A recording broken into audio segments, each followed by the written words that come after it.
now we realize that perhaps everything rotates around the gut, and the gut's actually the sun of the body.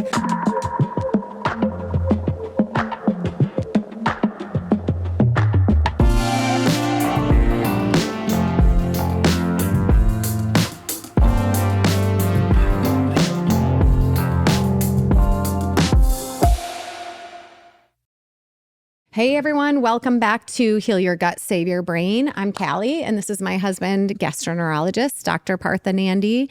And today I feel like this is our most exciting episode because we're talking about the tips, the practical tips, what to do, how to do it, and why.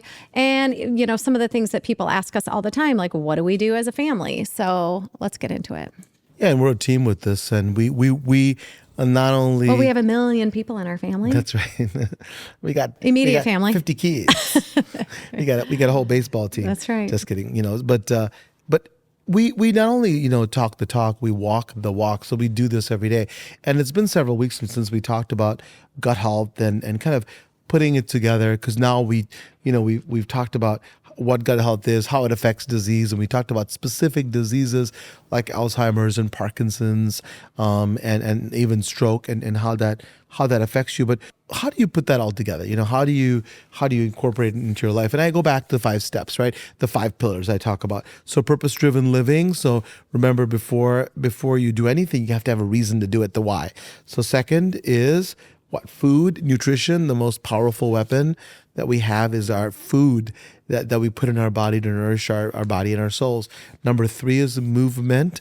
And I like specifically movement with purpose. So when you move, it's not just, moving and going to the gym once in a while, but and in the rest of the time you sit in your butt and do nothing. Jumping on a treadmill and that's correct. it. But run around with your 4-year-old, for example, as he runs through the house and do things that actually achieve more than one goal. So purposeful movement, community, your the people, your tribe that's around you to support you, and not your yes people, right? Not that the people that only support you and say, yes, that's good, but rather people that support you and can be critical of you sometimes.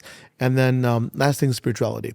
Spirituality doesn't mean always prayer. It can mean prayer, but that's how I would approach gut health. It's our approach to general health, but also with gut health, this 5-pillar method really works well. I think people really have a hard time with movement. It's like, how does movement have anything to do with gut health or brain health? I mean, I guess maybe brain health, they get the blood flow is getting to the brain. That's exactly it. But the blood flow also, guess where it goes to?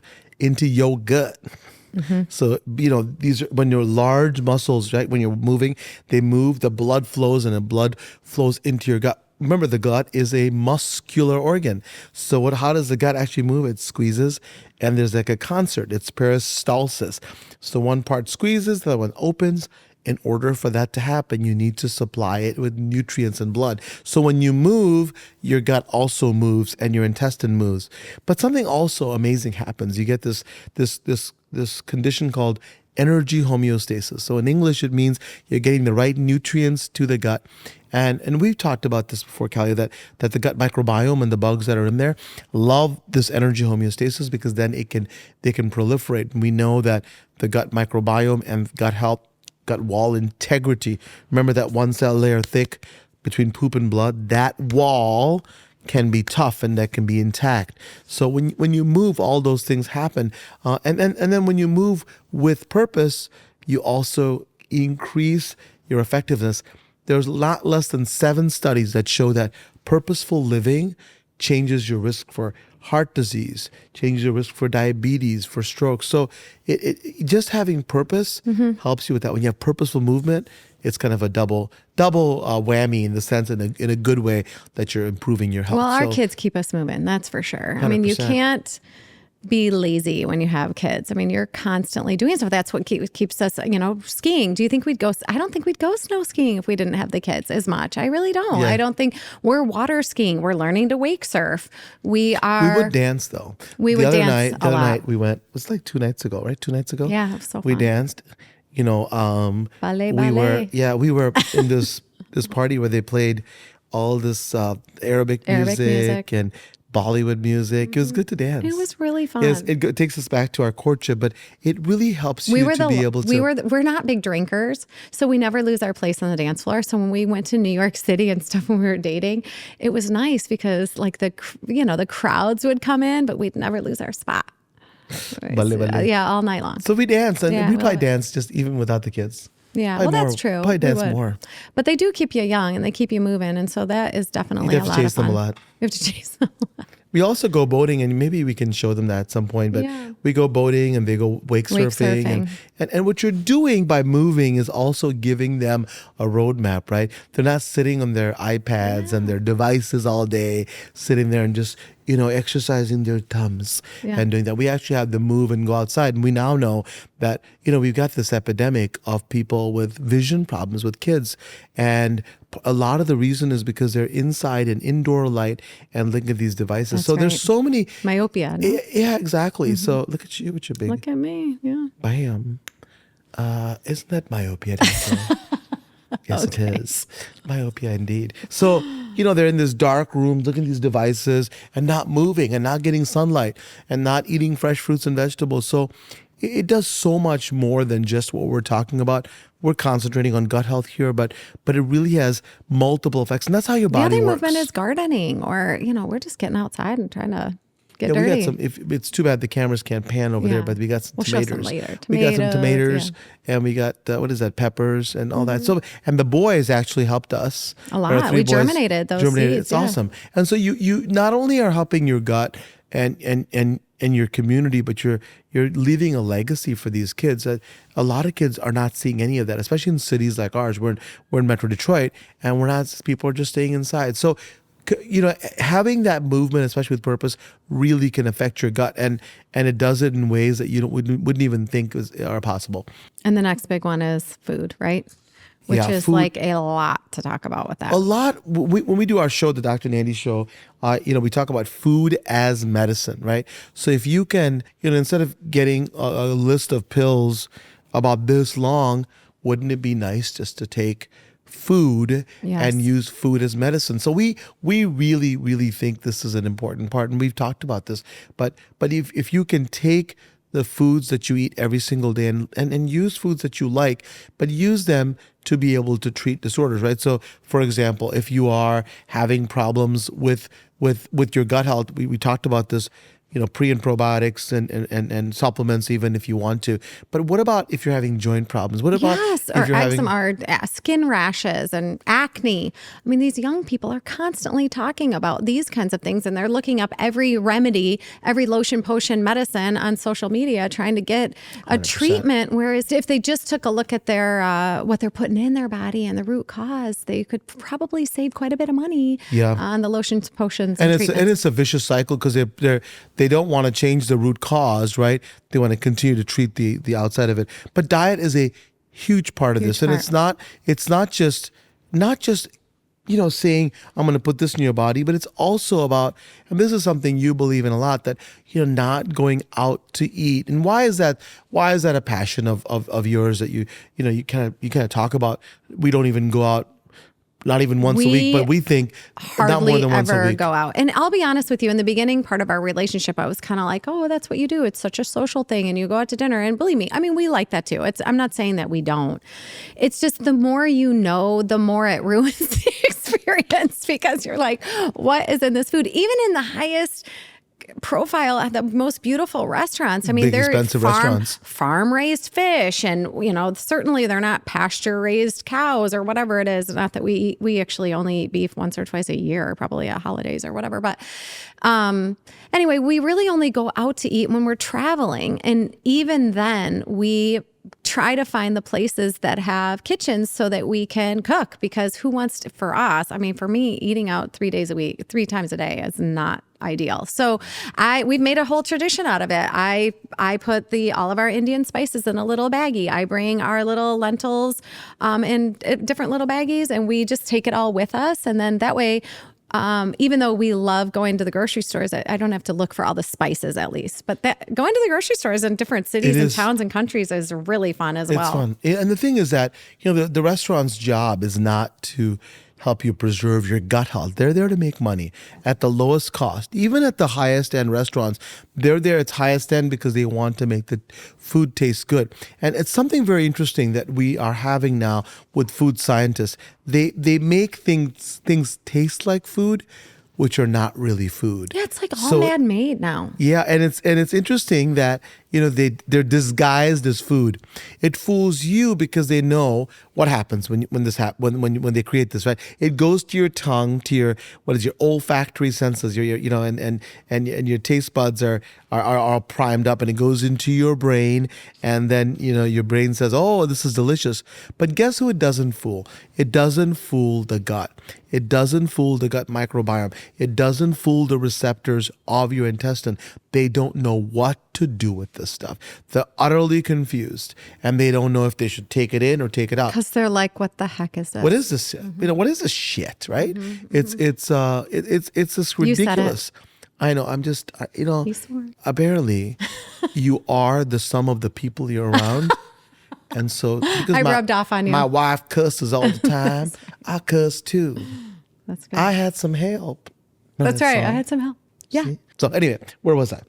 So what was I talking about there? What the heck is in a chicken nugget is Right. what it was. And so what happens is that they're disguising things that are not food, and your body is then reacting adversely to it, meaning that it's reacting to inflame the gut, cause leaky gut, and then have the whole inflammatory cascade. So this is why it's so important to know what you're eating. So whether it's at, when we're traveling or at home, we are using whole foods. We know what we're putting in it, and we know the ingredients are whole. So it doesn't mean that you get a mix that's pre-made, right? And sometimes what people do is, I want to eat food I'll that's get whole. a jar of chicken tikka masala or masala sauce. And just pour it in there. Or these ready-made meals that come in, all I have to do is put them in a little sack, and then they just Microwave. heat it up. Yeah. Again, I get it. People are busy. I'm not trying to harp on people that are not busy, but you can find the time to just cut up vegetables yourself, find the meat, go shopping. Talking about being spiritual, I mean, cooking is an artistic 100%. expression, and we are 100%. artistic humans. And if we don't have that outlet to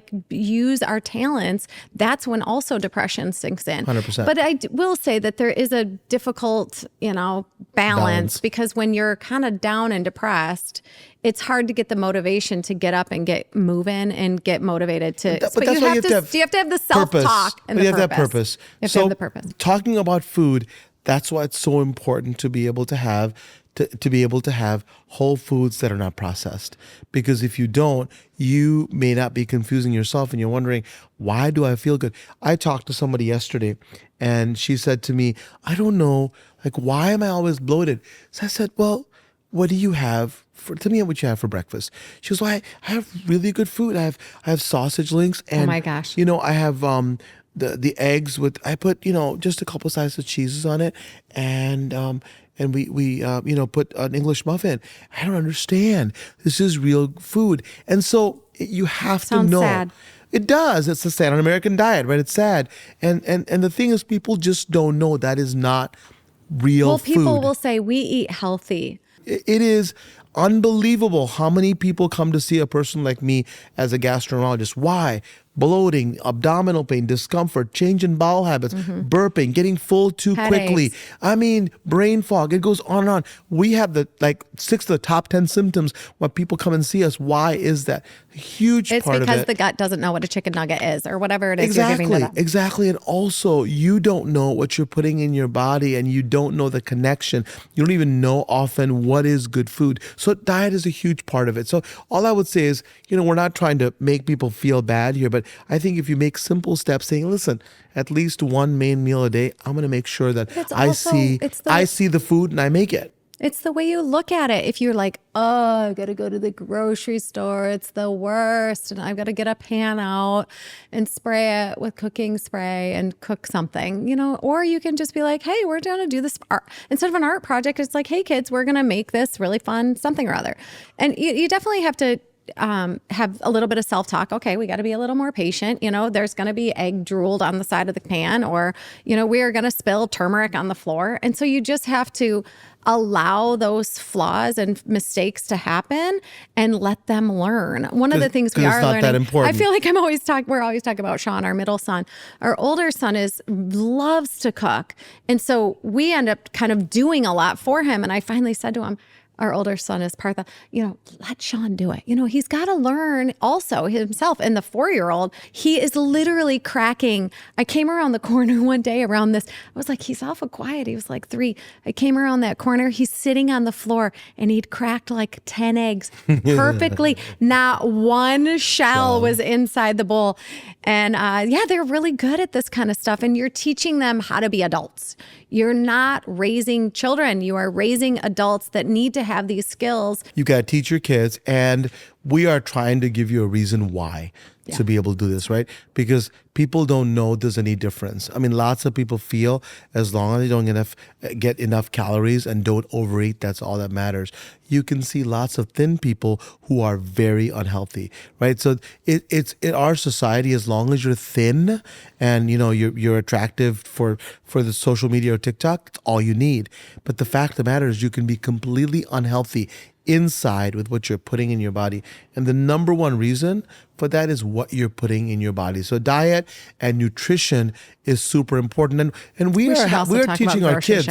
We're teaching our kids that, and they're teaching others, right? They have a show. You want to tell them about the Nandi boys or their YouTube channel. And it is a shameless plug, but more than that, it's how you create legacies, right? This is how we're going to change, to me, our eating patterns and demand better from our restaurants, demand better from our grocery stores, not just a small little section for organic, but make the whole place organic, like Canada does, like going to Europe. People have choices of having healthy foods and not foods laden with all kinds of preservatives and food coloring. So we're teaching our kids to do that, and perhaps they can teach another generation. Well, and also there is nepotism, and our kids learn a lot from us because we're talking a lot about health and wellness, whereas other families might be talking about engineering or technology more so than we are. So when our kids their most viral video was, hey, you're going to a birthday party. I mean, these kids, they'll go to the birthday party. Of course, they're going to have pizza, they're going to have Sprite or Gatorade, which is nearly as bad, and cake. So what we say is, listen, we have a big thing about tribe and community. So if it's a birthday cake, you're going to celebrate with that person. Yeah, you don't want to be like, no, I'm not going to eat your birthday cake. Unless, of course, there's an allergy. Here's my dietary requirements if you want to invite me to a party. Exactly. So we're like, listen, you're going to sing happy birthday. You're going to enjoy in that experience. But you know what? Well, first of all, we don't really like them to have Sprite ever. But we just were like, you're not going to also have Sprite. So make that choice. And so that's one of Chandra, that how many grams of sugar there is in a can of Sprite. Yeah, he did. Compared to what your daily. More than a day than a child should have in a day, a Sprite. So was it 38 I just grams feel like or something? these people not everybody knows that or thinks about it in that way. They're like, oh, what's the harm? It's not that bad. It's just one Sprite. I'll never forget about 10 years ago when Charlie was young, even longer, but Charlie was young. We had said, oh, well, this is like a lifetime ago for me. But we were like, oh, we don't go into drive-thrus often, once a month or something, if less. And it was a physician, a chiropractor said to me, you're killing her. And I'll never forget that. It made a big impact on me. And then, of course, once you and I got together and started talking about this and it's become our life, I mean, you really are. You're killing them. 100%. And I think people think it's just once in a while. And the sugar, we should go back to that sugar. It's simple sugar, so empty calories, right? Which means you're delivering no nutrients. And then there's an epidemic of diabetes. There's a lot of diabetes in our family on both sides. So we know what happens. So here's the story. Why does it matter, right? What's an empty calorie? You have sugar that's not surrounded by fiber. When the sugar is not surrounded by fiber, guess what happens to your blood sugar? It goes shoop all the way up. It spikes. And so it's called a glycemic index. So something like a Sprite or similar has a glycemic index of almost 100. 100 is bad in this case. 0 is good. Yeah. Now, compare that with a cherry, right? A cherry has a low glycemic index, probably in the 20s. And why is that? Because cherries are surrounded by fiber. So it's almost like it's in a package which allows the cherry to gradually release its sugar. Why does that matter?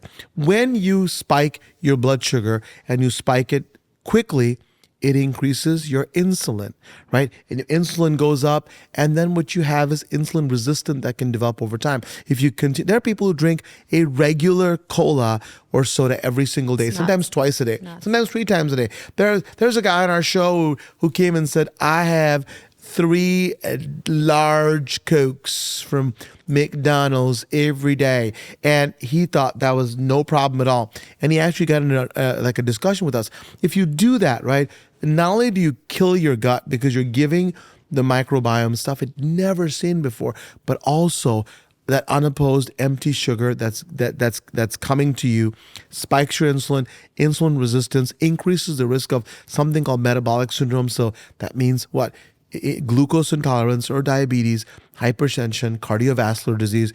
It is what kills us, the number one killer. So something as simple as that, if you continue to do that kind of behavior, it kills us. So we're trying to get our kids to be able to pass that legacy on to people that can understand their language, right? So it's important for us to be able to do that. And if you can do that with your kids, they can also pass on that message.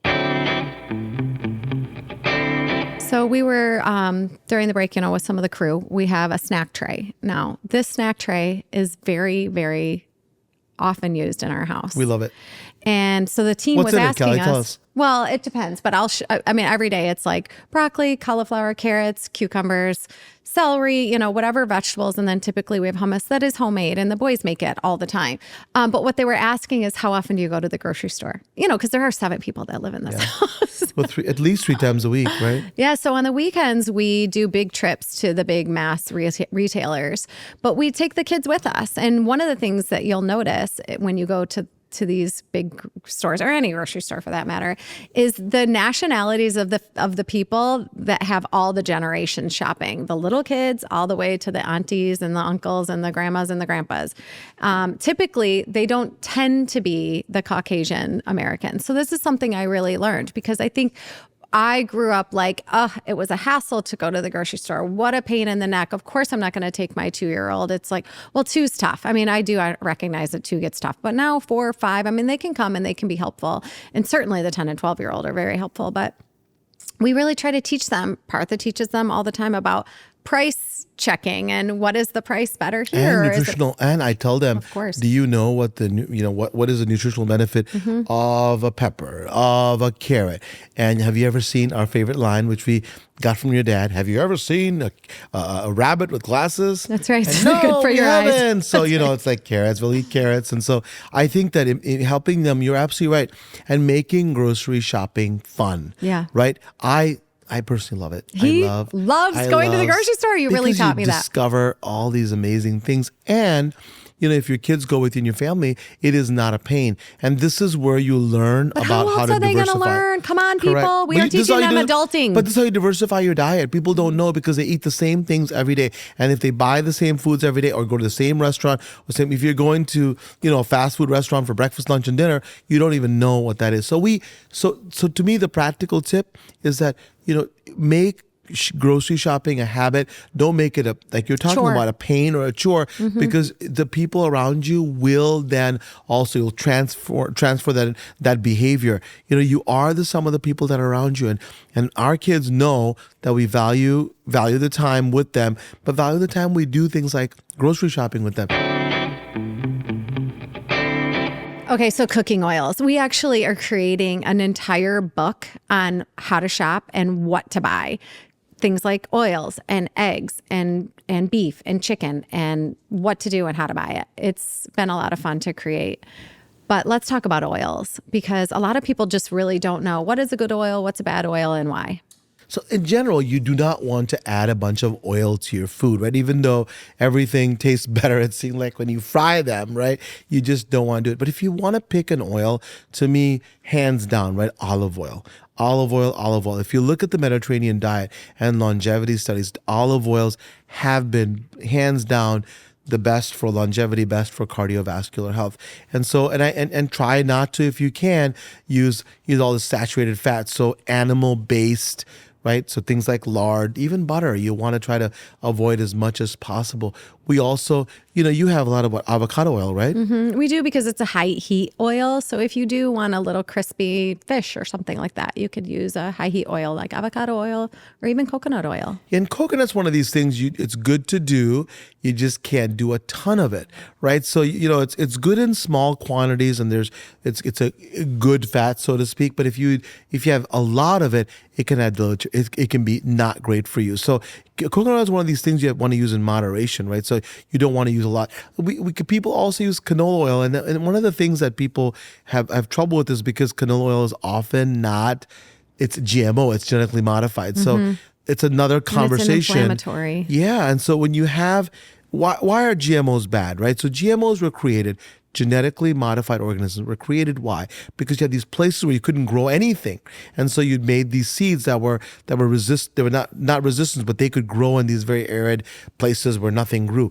And now what's happened is that they make GMO products resistant to very high levels of pesticides. So you can kill, weeds and things you don't want to kill, but not kill the plant that's there. So what does that have to do with you? When you have GMO products, you typically have a much higher concentration of pesticides that go into your body. So if you have oils that are created that are from GMOs, that's the problem as well. So we try to do olive oil as much as possible. Try to be able to limit your animal fats, and also a little bit of coconut oil. We like avocado oil as well. And then if you're doing canola, we like to use organic non-GMO. If not, then we don't use canola oil. What about other personalized approaches for different individuals to improve their gut health? We talked about movement. We talked about diet, and all this is purposeful living. I think spirituality is one that people don't really consider. I had a patient, Roberto. I think I write about him in Heal Your Gut, Save Your Brain as well. But Roberto had abdominal bloating, upper abdominal bloating, some problems with gas, and of course, we did all the right medical testing to make sure there was nothing bad that was going on, that there was nothing dangerous. Yeah. But then beyond that, I asked him about his life. There was a lot of unrest in his life. He had problems with his marriage. He had problems with work, and it was unrest. And I told him, have you ever thought about meditation? Right? Just simple thing.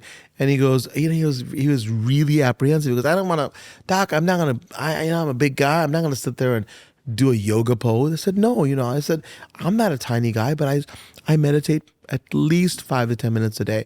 And it saves my life, because a lot of people ask me, how do you fit in so much into your life? And to me, it's having the time to be able to separate from that unrest, right? That really helps you. And we now know that when you have that those times of spirituality, whether it's prayer, whether it's meditation, whether, like you talked about, walking in the garden, it actually increases your longevity, decreases your disease state, and helps your gut health. And that gut health can translate, like we talked about, into less leaky gut, less bombardment of the blood-brain barrier. So that's an unorthodox method of really going into your gut and being able to give it the peace that it needs. A lot of people say when they get nervous, they have butterflies in their stomach, right? Or they have a gut feeling. It's because the connection with the mind and the gut. We've been talking a lot about how the gut affects the mind, but let me tell you, it's a bi-directional texting, as we talk about it. The brain also, when you give it the spirituality it needs, when you give it the peace and rest it needs, it also helps your gut to be able to get the signal like, you know what, things are okay. Let me do my normal processing, my normal digestion, my normal activity. If the gut gets a signal that there's danger, blood supply is taken away from parts of the gut and go to vital organs. It's that important. So when you consistently practice spirituality, it can be a game changer. So I think that's an unorthodox but a very effective way to do it. And I know for both, even in your family And after, we were married, our family, we practice spirituality all the time. Oh, absolutely. We have our prayer room. We teach the kids. Yeah, we have a cool prayer room, so we should tell you about it, even though you didn't ask us to. But we try to put, I think objects from every religion. That's right. There's, I was raised Hindu, she was raised Christian. We have objects of Hinduism and Christianity. We asked our friends for objects of Judaism or Jewish, Sikh, and then also, what else we did? And Muslim, Islam. we have Islam. Yeah, so we have all of it. And the idea is that, we're all kind of talking about the same thing. We have different ways to get there, right? But if we can talk about spirituality in that way, so our kids are not surprised. It's our way of respecting the different areas of the world and teaching our kids that respect and tolerance. And also there's multiple ways to get there. be able to achieve spirituality. And you talked a lot about community, but what about those people that, that maybe they live alone or, there's different ways you can have family. I think you find a work community. I think you find an activity like sports or some hobby that you can have activity. And if you can't even do that, there are so many online communities. People bash social media a lot, but I think here's a way where there are so many groups, right? On Facebook and other types of communities where you can come together in a virtual setting. Whatever you need to do, if you can find a community, a tribe that can support you, it's invaluable, right? So I remember I'm a big fan of the Ohio State Buckeyes, by the way.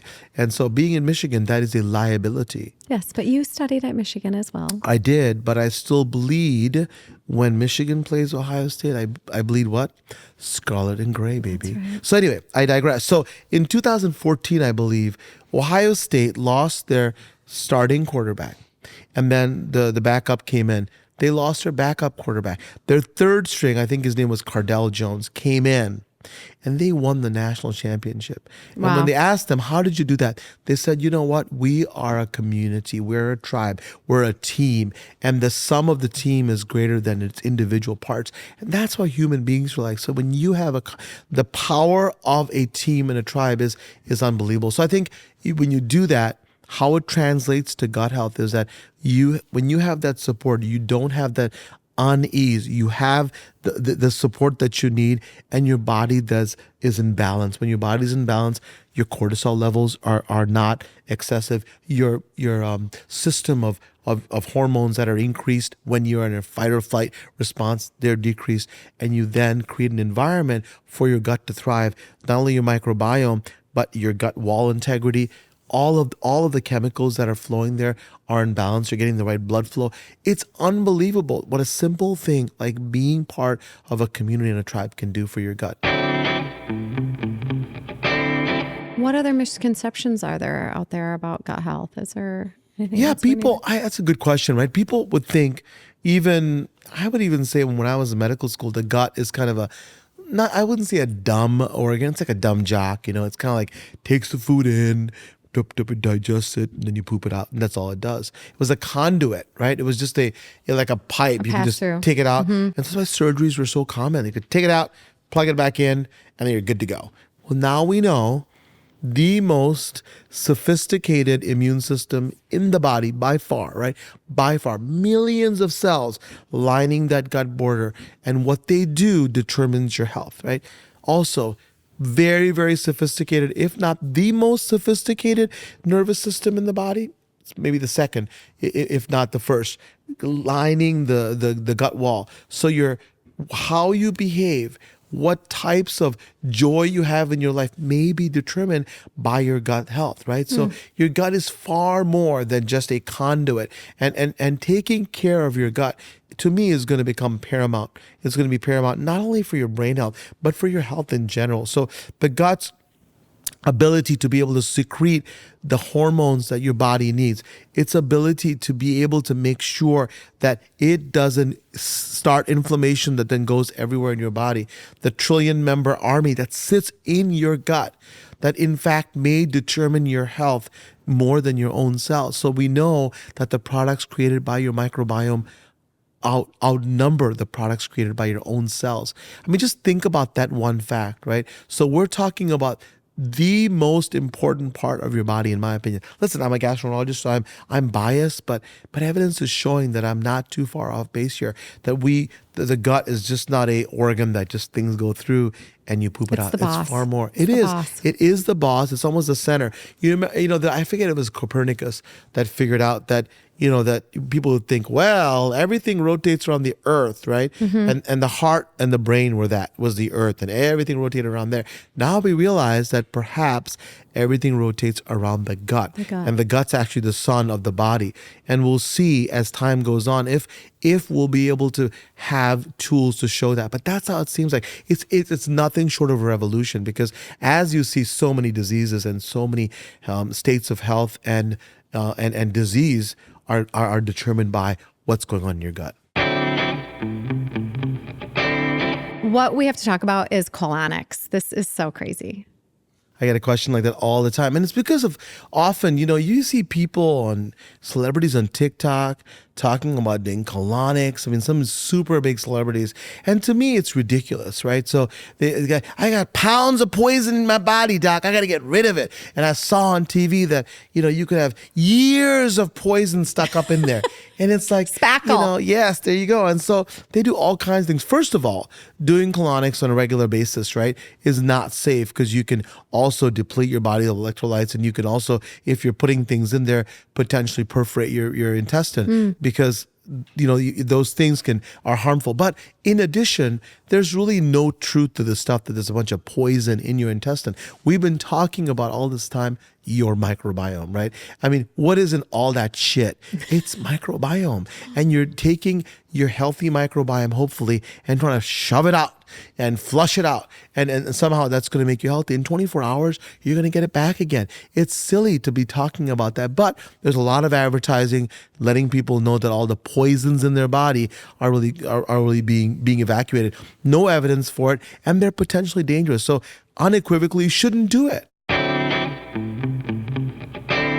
So colonics are bad. What about these parasites? What are they talking about? Unbelievably, they're part of the microbiome. So, we talk about bacteria, viruses, protozoa, I mean, all kinds of organisms. And the other one is big one, not just parasites, but, I got fungus in my intestine and my colon. I go, well, everybody does. So, there are people that grow these things in the lab. Well, everybody will grow them. If you take normal stool, they'll have fungi. So I think that it's just a misnomer that there are parasites everywhere, and you may have some parasites that are there normally, but there are some parasites that can be dangerous, and the way you get rid of them is doing something unthinkable, seeing your doctor and maybe getting an antibiotic if it's giving you symptoms, not doing a colonic cleanse to force these suckers out because you got worms in there. It's not so much that, it's the fact that if they're pathogenic, meaning that they're causing disease, you can do a simple test. It's called the stool ovum parasite. You find out if they're there, and then you can treat them easily. Care of it. Absolutely. So that's not a reason to be able to do that. I had a patient who came in and he had raw beef and he was having symptoms. So, we could not find a reason why. So I did a colonoscopy, and at the end of the colon, the cecum, I saw this little worm. And it was sitting there just minding his own business, very comfortable in a warm environment, just sitting there. So I said, oh, he's just sitting there still. So I thought I'd take a little biopsy. So we have these these little alligator kind of biopsies. Imagine a long wire with the edge of it like an alligator clip. And so I go towards it. This thing goes from being docile, jumps exactly in the opposite direction. Like it is juking you. It's juking me, and it's doing for a couple minutes. And I finally said, listen, I know basketball. So I faked left and went right, and I got him.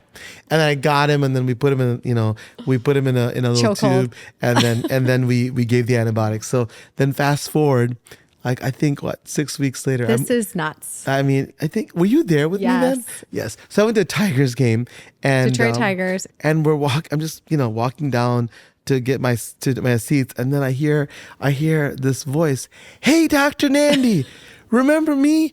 I am the guy with the worm.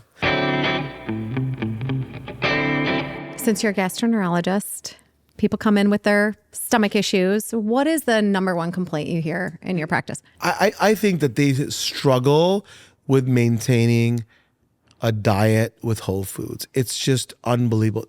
People people struggle to find time to cook, trying to find time when they're traveling to find healthy choices, because it's just what's happened is that everything's set up for you to fail. And so they have a lot of difficulty understanding labels. They have a lot of difficulty finding how to even shop or buy. So food and how to be able to create food that's whole and healthy is an incredibly difficult choice, because they're getting so much information. There's an information overload, right? And from all kinds of weird sources, they don't even know what to do. So they suffer with that. And what they often think is really good for them and good for their bodies is absolutely not. And what happens as a result, they continue to suffer from their symptoms: bloating, abdominal pain, change in their bowel habits, having excessive gas. And this is affecting people's lives.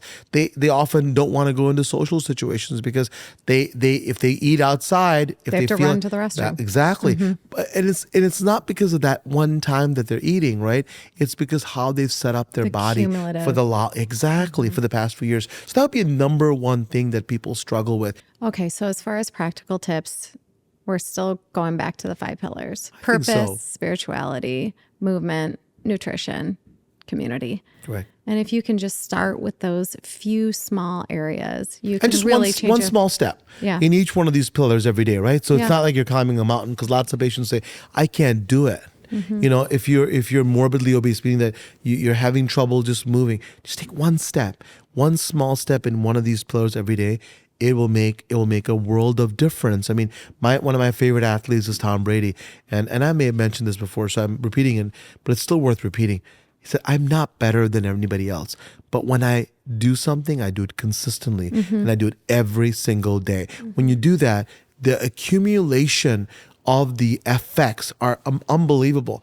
They're not just 1 + 1 = 2, it's 1 + 1 = 3 and 4, and they add on each other. So that's why each one of these pillars, if you have one step you do every single day, small steps, monumental changes in your life. I feel inclined to talk about the book Good to Great, because before I met you, we've been married, is it 13 years now? You should know that. It shouldn't be like what is that We've been hesitation? together 15. What I was going to do is I was going to compliment you, because you're a very let's go with that. You're a very high achieving person. Oh, thank you. And Keep going with prior that. to my being married to you and knowing you, I think I've come to understand what that good to great is, and some of the things that you bring to our lives and show us with your actions is it's big, but they're not that big. They're like you're talking about with Tom Brady. The margin from good to great isn't that big. If you just take a few more steps, you're getting A+ across. And this is also what we teach our kids. Like from a B+ to an A+ is not that different. The other thing is that there is less competition as you go further up. There's a lot of competition in the middle of your health, of everything else, right? And the other thing that we tell our kids is what? If not you, then who? And if not now, then when, right? And why? And I like Russell Wilson, his dad. If you guys watch football, he played football and baseball. And his dad said, if somebody has to be the number one, why not you? And that's what we tell them. So it's not about being number one. It's being able to expect better of yourself. And that we're talking about gut health. And that's what we're saying. Just one little step at a time. From going to good to great, you probably do a lot of these things, but you can just step up one little level. And people expect very little of themselves often. I have a lot of my patients that don't expect that they can do it. And the idea is that don't expect failure. Expect success if you have the knowledge and you put the time in and the work. And we're trying to show you how to do that. That's part of purpose. 100%. You've got to know you can do it. Yes. So what do we have cooking for the next episode? Well, I think we alluded to it, right? So a lot of my patients ask me, I may not have problems with my brain health, but will this affect, my joints? Will this affect my heart? And we'll talk about, hey, does gut health actually translate to other disease states, and kind of recap some of the things we talked about with Alzheimer's, Parkinson's, stroke. And I think it'll be fun. I think we'll be able to reach people and be able to help them change their lives for the better. There's a lot new to review. That's right. So see you next time on Heal Your Gut, Save Your Brain. Make sure you never miss an episode by following on Apple Podcasts or subscribing wherever you listen. And if you want to learn more, get a copy of my book, also titled Heal Your Gut, Save Your Brain, available everywhere books are sold October 1st.